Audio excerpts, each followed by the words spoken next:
Hello and welcome to the Property Legacy podcast. We are back for season 2 and we're actually out on the road, aren't we? Yeah, we're in Morecambe today. Sunny, well, sort of sunny Morecambe. I mean, it's supposed to be summer, but we're trying to find the sun behind the clouds at the moment. But we are in Morecambe and we're with the lovely Mark, and he is coming on to tell us all about the incredible work that he does and showcase exactly what his property journey is and how you can work with him as well. So Mark, would you like to introduce yourself? So I'm Mark Nicholls, Director of Bay Property Group, which consists of buy-to-let properties, HMOs and more recently serviced apartment blocks. So what's from your background that got you into property? It's quite an easy one really. So I was in the army for 14 years and early on in my career sort of noticed that people had a different pension plan to when I joined up. So they were leaving with final salary pensions and large lump sums, and that was not in my pension plan. They'd changed it around 2007 and I joined in 2009. So alongside my career, I thought we're going to have to start doing something for the long term. When I was a young boy, I always sort of had the ambition of owning property for the long term. So I got some education along how to do it I bought my first one at 22. When I'd sort of realised this very quickly, I was like, I've got some money saved up from my first tour of Afghanistan. I'll just come home on the weekend, I'll buy a house, we'll rent it out, and we've got it going. I still have that house now. It hasn't had epic capital growth. I've had some good tenants and some bad tenants, but it's required very little work over the 17 years that I've owned it. That's a scary number. Yeah, so that was the start of it. I bought one house, let it, forget it kind of attitude. And then I hit 30 and I was like, we're not really advancing much with this strategy here. I'm seeing other people doing bits and stuff with their life now, sort of getting a little bit more serious with their lives. So I got some property education, learned about different strategies, particularly buy, refurbish, refinance, something that you hear a lot in the property education sector, which allows you to invest with momentum. So we did the courses. First property deal after that was sort of exceptional, bought it at a really good price at auction, refurbished it with very little money, and then pulled all of my money out and then some, which allowed me to repay the investors, which sort of put the cash down to buy it and refurb it. So they made a profit too, and I made a profit by keeping the property. It's rented out long term now. So that's, how we got into it. What happens after that's a bit more murky. So what a lot of people ask is, did you go down a formal education? Did you go and buy education? Or did you just look what's on the internet, look at what the Facebook gurus are saying and try to emulate it? Or did you get an education? So I got an education, a very expensive education, and it didn't really teach me a right lot because I still made some massive mistakes. Yeah. The idea of getting educated is sort of learning from somebody else's mistakes so you don't have to. I don't know if it's the way that I am or... To be fair, I think it's like that way for everybody. If you're going into that entrepreneur life, we're going to make mistakes. It's never going to be smooth sailing. But then we also learn, I think we learn best from our own mistakes as well. It's easy to kind of get that education from someone, but until you're actually in it, which I think is what a lot of people struggle with. They do the course and they think, oh, it's fine, I can do it. Until you kind of get those scenarios, you think, oh, shit, what am I going to do? And that's the thing that's actually going to make you better at what you do and give you that experience. Yeah, 100%. So experience is the only way to create wisdom, right? Yeah. So I went down the formal property education route. I would sort of advise to do some of it, maybe at a low cost, but not necessarily for the education, to get yourself around other people that are doing the same sort of thing as you. The sort of crabs in a bucket scenario comes to mind, where you'll be pulled down by people as you try and elevate yourself. Yeah. Or you'll have imposter syndrome where you can't do it, but then you see other people doing it and there is some sort of competitive mentality with some of my friends that I went through education with early on. Out of hundreds of people, there's maybe 5 that are actually doing something from my sort of cohort of education. Yeah, I must admit that's what I found through the education I did. We had the same education as everybody, but there is just a very small number that actually get there and actually do it. the main thing that I saw from education is to make sure you understand how to do it effectively and all the different strategies. Once you know all that, then it's all about implementing it and taking action. And obviously with your background, you're definitely an action taker and you decide what you want to do and do it. So how's being in the army really affected that in your now civil life? And how's it affecting your business? It makes building relationships quite easy. I have another business networking group that I sort of chair called B&I. Yep. Within that, there's 4 ex-servicemen. So then relationships build up really easily. The like, know and trust gap is bridged very quickly. I'd say that's probably the biggest thing, actually. So in business, when you meet somebody who is ex-forces, that gap closes really quick. Lots of trust there. You understand the way that you talk to each other and stuff is all mitigated, and there's lots of ambiguity taken away from the relationship very quickly. I'd say that's probably the biggest tick for it, without going on too long. Did you get any issues coming into that kind of mind frame, that mindset for property and it being an entrepreneur? Is it something you already had, do you think, or is it something you had to work on? I was very much an entrepreneur. I had to work on being a soldier. Right. And it's very hard to be 2 people. And they are 2 very different people. And I'd probably bit off more than I could chew.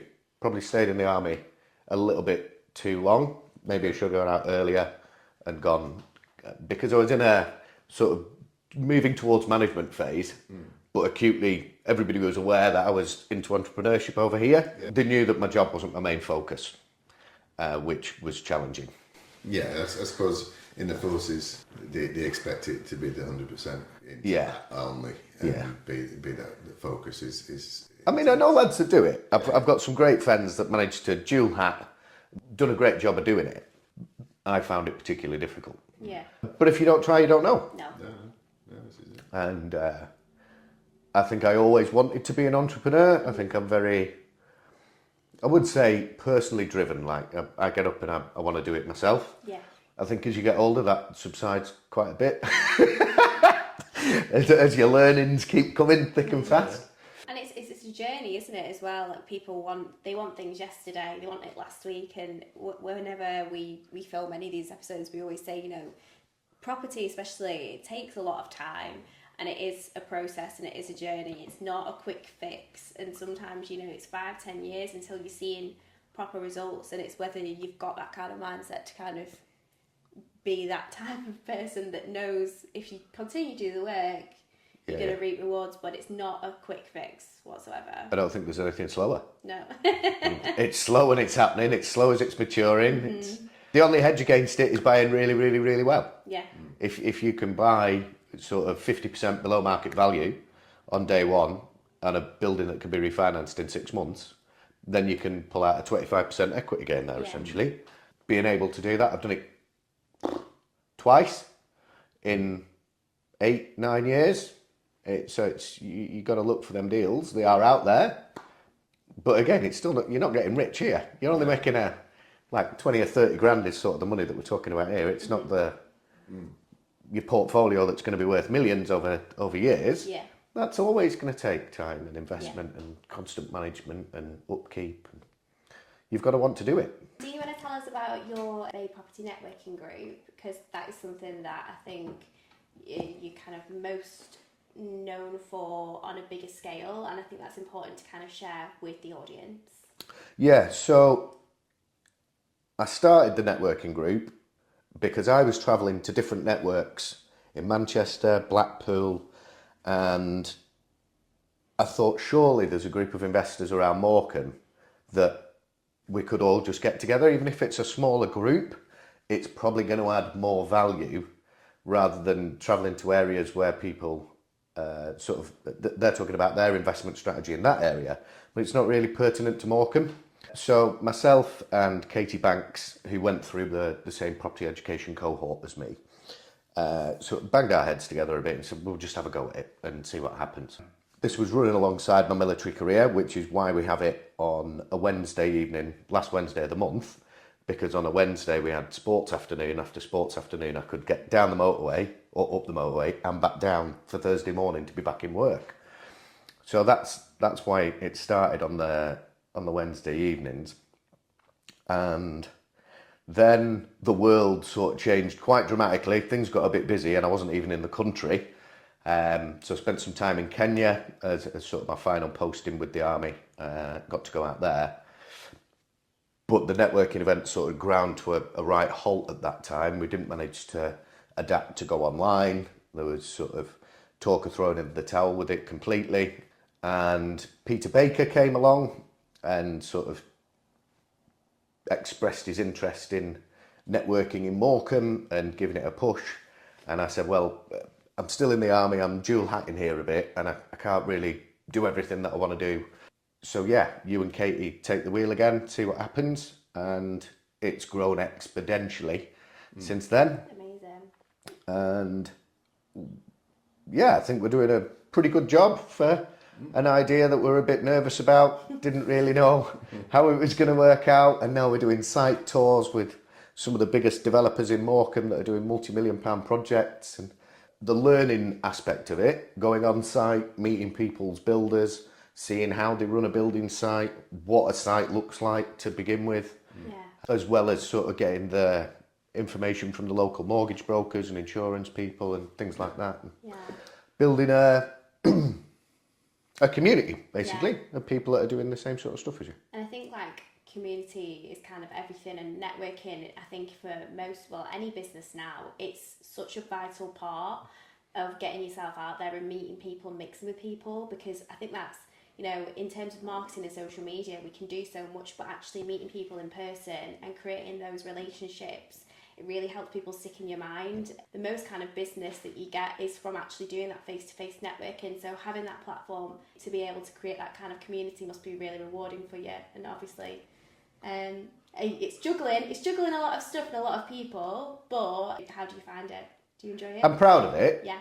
To be honest, the Bay Property Network pretty much runs seamlessly now, with three of us sort of dipping in and dipping out as and when, because life gets busy, business gets busy. It's not for money, so that nobody makes any money from it at all. So there are times where you're thinking, I'm pulling myself left, right and Chelsea and I run that on a Wednesday evening, and then at 6 o'clock in the morning I have another networking event to run.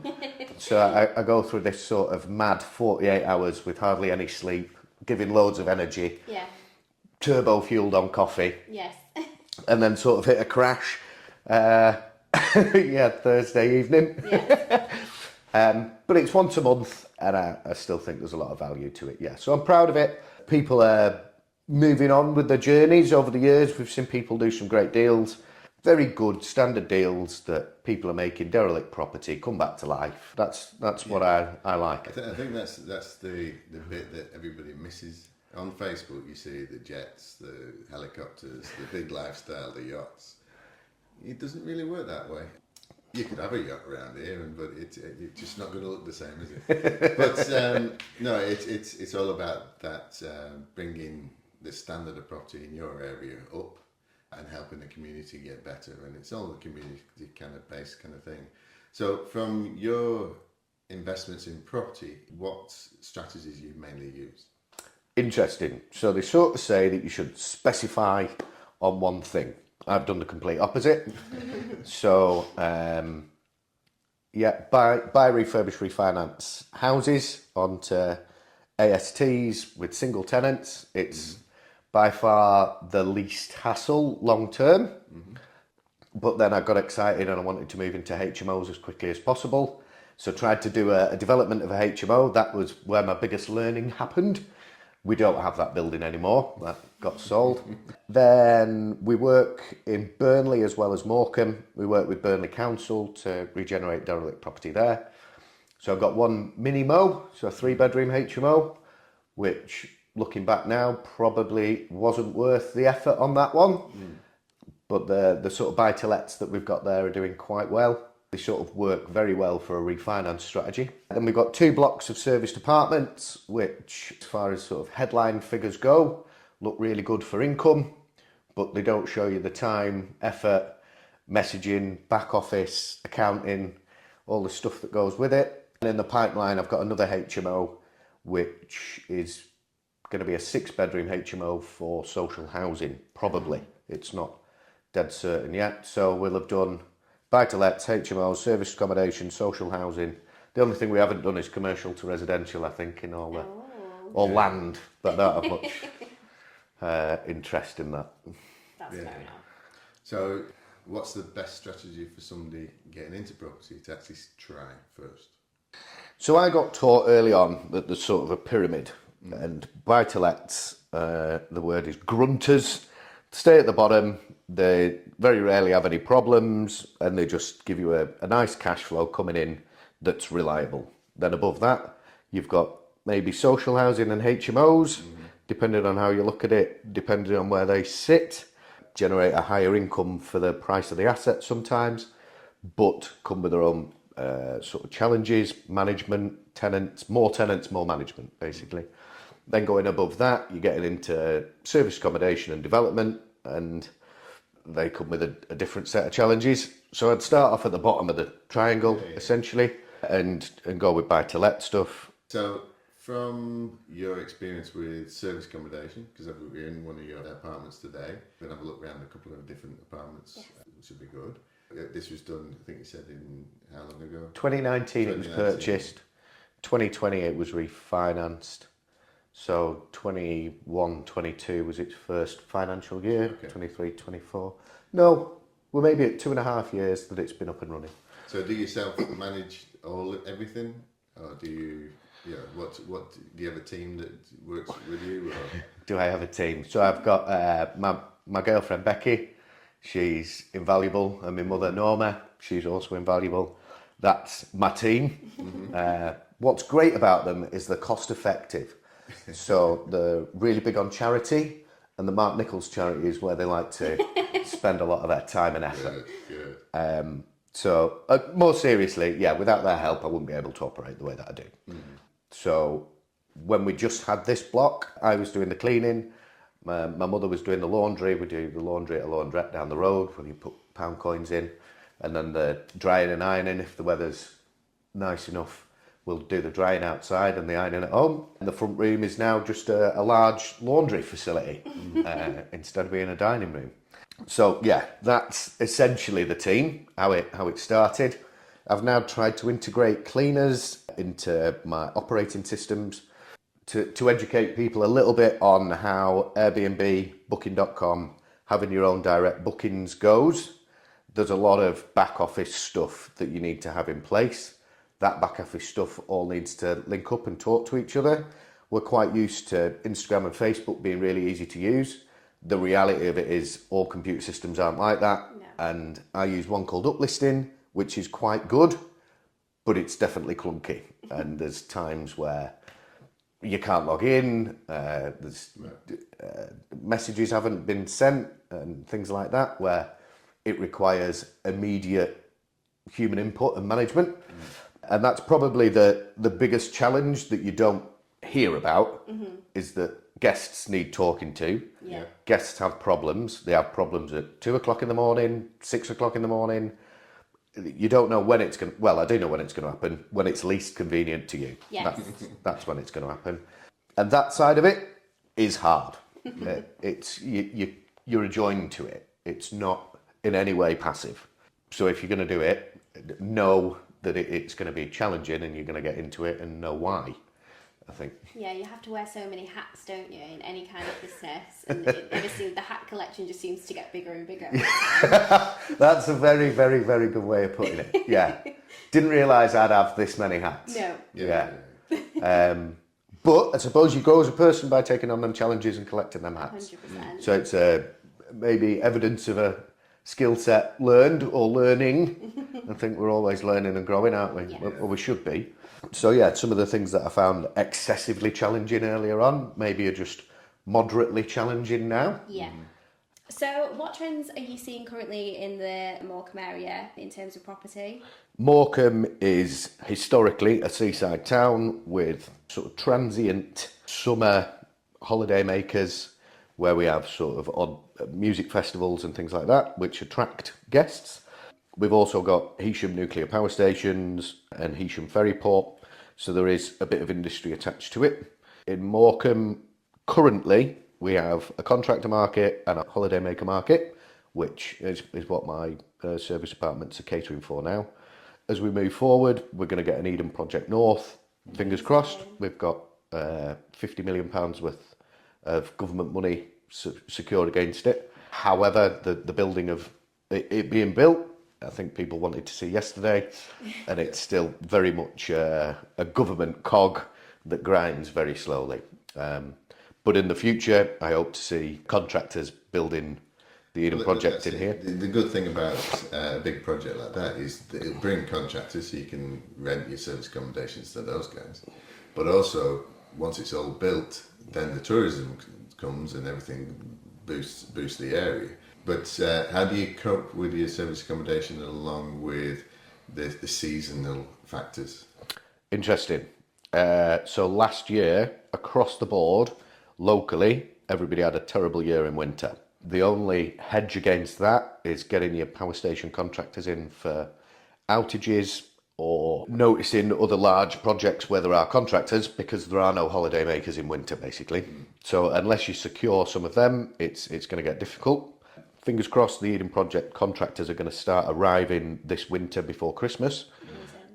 So we shouldn't see the same. We might, and it might be a really, really hard winter for us.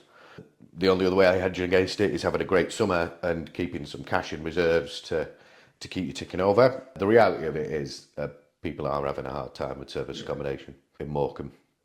Anticipating Eden Project, good. Managing the building until Eden Project comes, a lot more tricky. So with your future projects, like hotels, it's a part hotel you were talking about? Yeah, so I've stayed within a sort of strict thing for these 2 blocks of service departments. They've been flats for 10 years or more, so I've been able to title split them, which has added a little bit more value. Albeit once you've done that, you have to have a service accommodation mortgage product, which sort of makes the interest rate on them quite high. But to buy, refurbish, refinance, that strategy's gone quite well. However, there's only so much of this stock, and I think moving forwards we want to probably do bigger, brighter, better, more gold handles, more gold taps. Maybe not jacuzzis, because I've heard that they're an absolute nightmare to run. But yeah, and they're a nightmare to clean as well. Yeah. Yeah, you have to change the water every new guest. Yeah, wow. So every clean, you're then having to drain all the waters at a time and then reheat them up and get them up. So you can imagine it's going to cost quite a bit. Yeah, on Airbnb and Booking.com, it'll be the top of the list, but there's a lot of cost to it as well. Yeah, might just get one of those old fancy D-shaped baths. You remember them? Yeah. Yeah, so moving forwards, that's what I want to do. Whether I go neck deep into another deal or not, or just sort of balance the portfolio a little bit, that's sort of on the cards as well. So that the Mark Nicholls that just constantly goes out and buys stuff by accident, he's slowing down a little bit now. As we've got a business, I think time spent operating and getting everything as streamlined as possible to secure that. It's my job now. Yeah. Whereas property investing alongside a military career was a bit fun. We're now at a point where we're taking it a little bit more seriously. And if a great deal pops up, don't get me wrong, I'll jump all over it. Yeah. But my main focus is making the service accommodation business run well, both in summer and in winter. So obviously, just going back to the networking topic, how important has that been for your business? Without my network of people, friends and established relationships that I've nurtured over the years since the sort of property education bit moving forwards, I wouldn't have been able to achieve what I've achieved now. It's the support when times are hard, which is most weeks. It's the sort of shared knowledge. Yeah. So what you don't know can hurt you, but if you ask your mate and he knows the answer, then you've just solved that gap very quickly. The more people that you know that are sort of competent, maybe even ahead of you, then the easier your investment career will be.